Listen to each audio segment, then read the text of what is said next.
நீங்க எங்க போறீங்கன்னு தெரியாம ஓடுறதுல என்ன பயன் இருக்க முடியும்? ஒரு சின்ன கேள்வி. நீங்க ஒரு பஸ்ல ஏறுறீங்க. கண்டக்டர் கேக்குறாரு, எங்க போகணும்?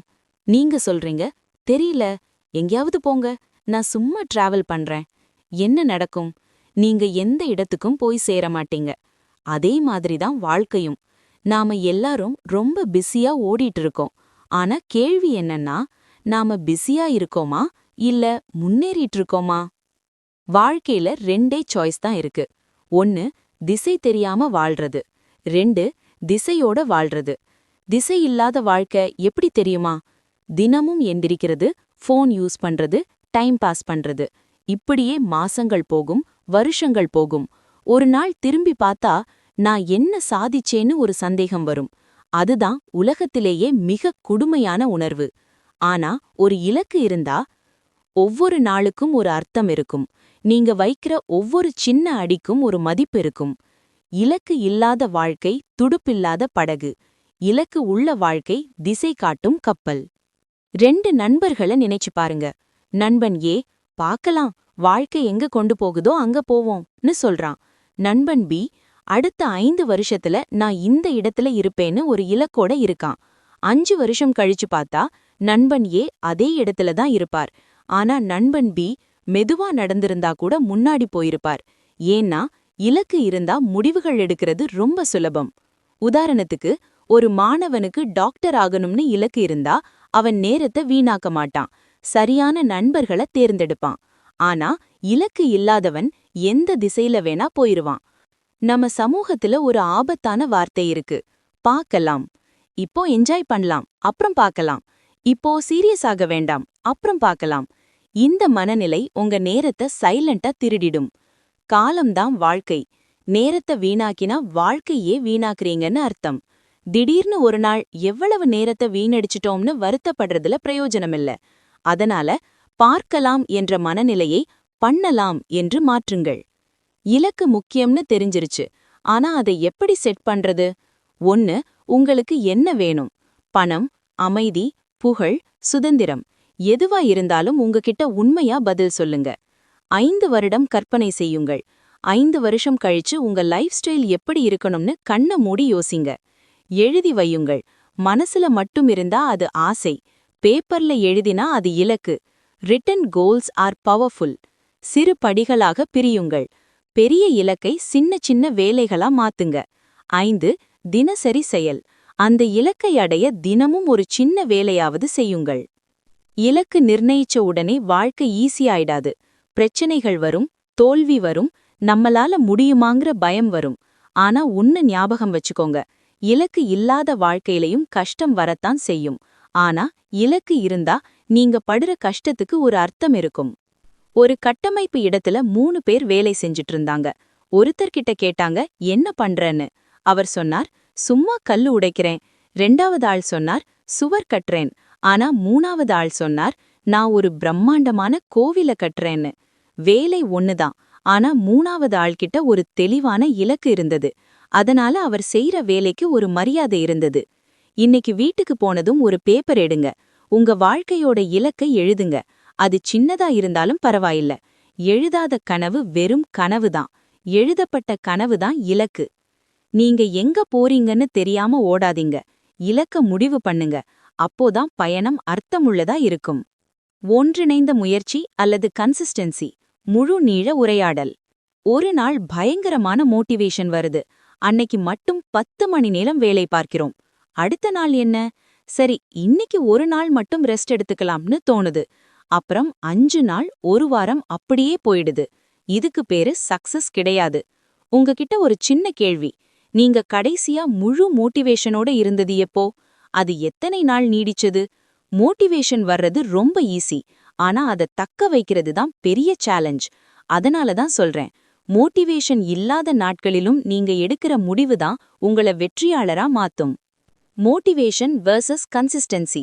நாம எல்லாரும் மோட்டிவேஷனை தேடி அலையிறோம். யூடியூப் வீடியோக்கள், ரீல்ஸ், கோட்ஸ் இதெல்லாம் பார்த்த உடனே ஒரு ஃபீல் வரும். இன்னையிலிருந்து நான் வாழ்க்கைய மாத்த போறேன்னு. ஆனா அந்த ஃபீல் எவ்வளவு நேரம் இருக்கும்? ஒரு நாள், 2 நாள், அதிகபட்சம் ஒரு வாரம். அதுக்கப்புறம் பழைய பழக்கங்கள் திரும்ப வந்துடும். உண்மைய சொல்லட்டுமா? மோட்டிவேஷன் என்பது தற்காலிகமானது, தொடர்ச்சியான முயற்சி என்பது நிரந்தரமானது. வெற்றி யாருக்கு கிடைக்கும் தெரியுமா? மோட்டிவேஷன் இருக்கும்போது மட்டும் வேலை செய்றவங்களுக்கு இல்ல, மோட்டிவேஷன் சுத்தமா இல்லாத நாட்களிலும் கடமைக்காக வேலை செய்றவங்களுக்கு தான். சிறு முயற்சிகள் பெரும் வெற்றிகள். ஒரு ஃபார்முலா சொல்றேன். வெற்றி ஈக்குவல் டு சிறு முயற்சிகள் கூட்டல் தினசரி செயல். நீங்க ஒரு நாள்ல 10 மணி நேரம் படிச்சா அது ஆச்சரியமா இருக்கலாம். ஆனா தினமும் 2 மணி நேரம் படிச்சா அதுதான் வலிமையானது. ஒரு சொட்டு தண்ணீர் விழுந்த உடனே கல்லு உடையாது. ஆனா அதே தண்ணீர் தினமும் ஒரே இடத்துல விழுந்தா அந்த பாறையே உடையும். அதுதான் கன்சிஸ்டன்சியோட பவர். ஜிம்முக்கு போறதை எடுத்துக்கோங்க. ஒரு நாள் 5 மணி நேரம் ஒர்க் அவுட் பண்ணா பாடி வராது. ஆனா தினமும் 30 நிமிஷம் பண்ணா கண்டிப்பா மாற்றம் வரும். Consistency beats intensity. நாம ஏன் தொடர்ச்சியா இருக்க முடியல? நாம ஏன் பாதியிலேயே விட்டுடுறோம்? இதுக்கு 3 முக்கியமான காரணங்கள் இருக்கு. 1. அதிகப்படியான வேகம், ஓவர் எக்ஸைட்மெண்ட். முதல் நாளே எல்லாத்தையும் செஞ்சு முடிக்கணும்னு நினைப்போம். சீக்கிரம் டயர்டாகி குவிட் பண்ணிடுவோம். 2. உடனடி ரிசல்ட் எதிர்பார்ப்பு. நான் ஒரு வாரம் ட்ரை பண்ணேன், ஆனா ஒன்னும் நடக்கலையேன்னு நினைப்போம். வெற்றி என்பது ஒரு ஸ்லோ ப்ராசஸ். 3. ஒழுக்கமில்லாத மனநிலை. மூடு இருந்தா வேலை செய்வோம், மூடு இல்லனா ரெஸ்ட் எடுப்போம். ஆனா வெற்றியை அடைந்தவங்க அவங்களோட ஃபீல பார்க்க மாட்டாங்க, அவங்களோட டிசிப்ளினை பாப்பாங்க. கன்சிஸ்டன்சியை வளர்ப்பது எப்படி? கன்சிஸ்டன்சி என்பது பிறப்பால் வர்ற திறமை கிடையாது, அது ஒரு பழக்கம். அதை எப்படி வளர்க்கலாம்? 1. சின்னதா ஆரம்பிங்க. அதிக இலக்கு வேண்டாம். தினமும் 10 நிமிடம் படிக்கிறது இல்லனா 20 நிமிடம் பயிற்சி பண்றதுன்னு ஆரம்பிங்க. 2. நேரத்தை முடிவு செய்யுங்கள். தினமும் ஒரே நேரத்துல அந்த வேலையை செய்யும்போது உங்க மூளை தானாகவே அதுக்கு பழகிவிடும். 3. 0 டேஸ். ஒரு வேலை அன்னைக்கு ரொம்ப பிஸியா இருந்தா கூட, அந்த வேலையை முழுமையா முடிக்க முடியலனா கூட, அட்லீஸ்ட் ஒரு 5 நிமிஷமாவது அந்த வேலையை செய்யுங்கள். ஆனா செய்யாமல் மட்டும் விட்றாதீங்க. 4. கண்காணியுங்கள். ஒரு கேலண்டர்ல மார்க் பண்ணுங்க. உங்க ஸ்ட்ரீக் உடையாமல் பார்த்துக்கோங்க. யதார்த்தத்தை புரிந்து கொள்ளுங்கள். தொடர்ச்சியாக முயற்சி பண்றது ஈஸி கிடையாது. சலிப்பு வரும், ஆர்வம் குறையும், சந்தேகம் வரும். ஆனா ஒன்னு ஞாபகம் வச்சுக்கோங்க, தினமும் ஒரே வேலையை சலிப்பில்லாமல் செய்யறதுதான் வெற்றிக்கான ரகசியம். அந்த போரிங்கான நாட்களை கடந்து போறவங்க தான் கடைசியில ஜெயிக்கிறாங்க. ஒரு குட்டி கதை. ஒரு விவசாயி தினமும் நிலத்துல விதை போட்டார், தண்ணீர் ஊற்றினார். 1 நாள், 2 நாள், 10 நாள் எதுவுமே நடக்கல. அவர் பாதியிலேயே நிறுத்தியிருந்தார், என்ன ஆகியிருக்கும்? செடி வளர்ந்திருக்காது. ஆனா அவர் நம்பிக்கை இழக்காமல் தினமும் தண்ணீர் ஊற்றினார். ஒரு நாள் திடீர்னு அந்த நிலத்திலிருந்து பச்சை தளிர் வெளியே வந்தது. கன்சிஸ்டன்சியும் அப்படித்தான். நீங்க போடுற உழைப்பு ஆரம்பத்துல கண்ணுக்கு தெரியாது, ஆனா ஒரு கட்டத்துல அது விஸ்வரூபம் எடுக்கும். உங்களுக்கு வெற்றி வேணும்னா மோட்டிவேஷனுக்காக காத்துட்டு இருக்காதீங்க, வேலையை ஆரம்பிங்க. மூட் இல்லையா? மனசுக்கு கஷ்டமா இருக்கா? பரவாயில்ல, அந்த வேலையை செய்யுங்கள். மோட்டிவேஷன் உங்களை ஆரம்பிக்க வைக்கும், ஆனால் கன்சிஸ்டன்சி தான் உங்களை எல்லைக்கோட்டுக்கு கொண்டு போய் சேர்க்கும். தினமும் தினமும் தினமும் என்று சொல்லும்போது குரலை மெதுவாக உயர்த்தி, பாறை உடைந்ததை பற்றி சொல்லும்போது ஒரு சிறிய இடைவெளி விடுங்கள். It's not flashy, it's unstoppable போன்ற வரிகளை சொல்லும்போது மிக நிதானமாகவும் உறுதியாகவும் சொல்லுங்கள். இந்த தலைப்பு உண்மையிலேயே ஒரு லைஃப் சேஞ்சிங் தலைப்பு. ஒரு மனிதனின் வெற்றியை அவனுடைய உழைப்பை விட அவன் சார்ந்திருக்கும் சூழல்தான் தீர்மானிக்கிறது என்கிற உண்மையை மிக ஆழமாக சொல்லியிருக்கீர்கள். இந்த ஸ்கிரிப்டை மேடையில் அல்லது வீடியோவில் பேசும்போது பார்ப்பவர்களின் ஆழ் மனதை தொடும் வகையில் டீப் அண்ட் சோல்ஃபுல்லாக தேவையற்ற வரிகளை நீக்கி ஒரு பவர்ஃபுல் மாஸ்டர் ஸ்கிரிப்டாக கீழே தொகுத்து கொடுத்திருக்கிறேன். உங்களை சுற்றி இருப்பவர்கள் யார்? The power of environment. தொடக்கம். நீங்க யாரோட இருக்கீங்கன்னு பார்த்தா உங்க ஃபியூச்சர் என்னன்னு சொல்லிடலாம். ஒரு சின்ன இடைவெளி. ஆடியன்ஸ நிதானமா பாருங்க. இது ஏதோ சாதாரணமான வரி இல்ல, இதுதான் நிதர்சனமான உண்மை. நம்மள பல பேர் கம்ப்ளைண்ட் பண்ணுவோம், என்னால முன்னேற முடியல, எனக்கு லக் இல்ல, எனக்கு சப்போர்ட் இல்லன்னு. ஆனா நான் உங்ககிட்ட ஒரு கேள்வி கேக்குறேன். நீங்க அதிகமா யாரோட நேரத்தை செலவிடுறீங்க? பகுதி 1. எதிர்மறை சூழலின் ஆபத்து. நீங்க தினமும் எதிர்மறையா பேசுறவங்க கூடவே இருந்தா, அது முடியாது, அது ரிஸ்க், உன்னால இதெல்லாம் ஆகாதுங்கிற வார்த்தைகளை தான் தினமும் கேட்பீங்க. கொஞ்ச நாள் கழிச்சு உங்க மூளை எதை நம்ப ஆரம்பிக்கும் தெரியுமா?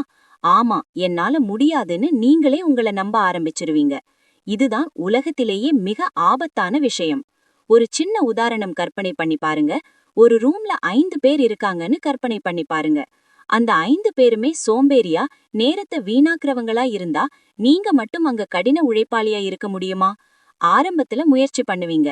ஆனா மெதுவா மெதுவா நீங்களும் அவங்கள போலவே மாறிவிடுவீங்க. ஏன்னா உங்க மன உறுதியை விட உங்களை சுற்றியிருக்கும் சூழல் ரொம்ப வலிமையானது. பகுதி 2. விதை மற்றும் மண். வெற்றி என்பது ஒரு தனி மனிதனால் மட்டும் வர்றதில்ல. அது அவன் சார்ந்திருக்கும் சூழலால் வர்றது. நீங்க ஒரு விதை மாதிரி. ஒரு விதையை நல்ல மண்ணுல போட்டா அது மரமா வளரும்.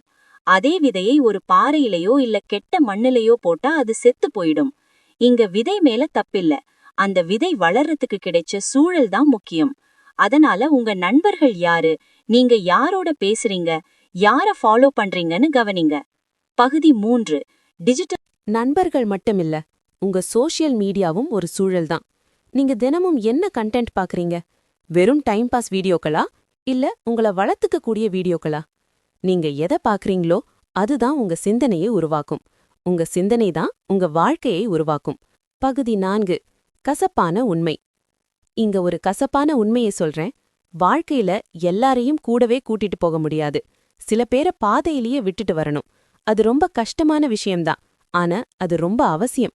ஏன்னா தவறான மனிதர்கள் ஒரு மெதுவான விஷம், ஸ்லோ பாய்சன் போன்றவர்கள். அவங்க உங்கள உடனே கொல்ல மாட்டாங்க, ஆனா மெதுவா உங்க கனவுகளை கொன்னுடுவாங்க. அதனால உங்கள முன்னேற தூண்டுறவங்க கூட இருங்க. உங்களை இன்ஸ்பயர் பண்றவங்க கூட இருங்க. உங்க வளர்ச்சிய தன்னோட வளர்ச்சியா கொண்டாடுறவங்க கூட இருங்க. முடிவுரை. The final punch. நீங்க உங்க வாழ்க்கைய மாத்தணும்னா எல்லாத்தையும் மாத்த வேண்டிய அவசியமில்ல. உங்க சூழலை மட்டும் மாத்துங்க. உங்க வாழ்க்கை தானாவே மாறும். முயற்சி என்று வெற்றியை நோக்கி. மைய பெருமிதம். சுய கட்டுப்பாடு வெற்றியாளர்களின் ரகசியம். தொடக்கம். The hard truth. நாம எல்லாருமே ஒரு தப்பான விஷயத்த நம்பிட்டு இருக்கோம். நமக்கு மோட்டிவேஷன் இருந்தாதான் சாதிக்க முடியும்னு நினைக்கிறோம். ஆனா உண்மை என்ன தெரியுமா?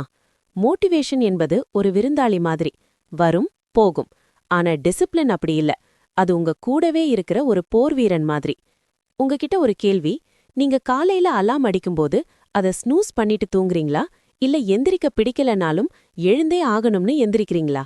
அந்த ஒரு முடிவுதான் நீங்க ஒரு சாதாரண மனுஷனா இல்ல வெற்றியாளரா அப்படின்னு தீர்மானிக்குது. பகுதி 1. உணர்வுகளா இல்ல கடமையா?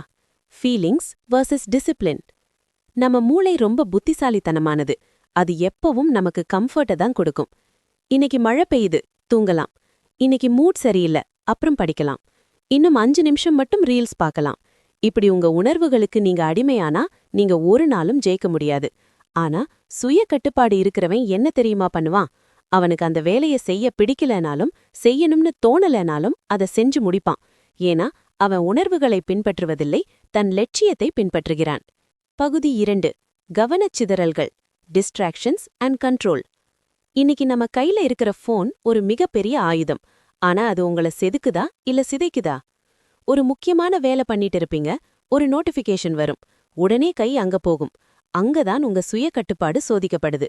அந்த 5 நிமிஷம் ஃபோன் பார்ப்பது தப்பில்ல. ஆனா அந்த 5 நிமிஷத்தை உங்க ஃபோன் முடிவு பண்ணுதா இல்ல நீங்க முடிவு பண்றீங்களாங்கிறது தான் விஷயம். தன்னைத்தானே ஜெயிக்காதவன் எதையுமே ஜெயிக்க முடியாது. பகுதி 3. டிசிப்ளின், கசப்பான மருந்து. சுய கட்டுப்பாடுங்கிறது ஆரம்பத்துல ரொம்ப கசப்பாயிருக்கும்.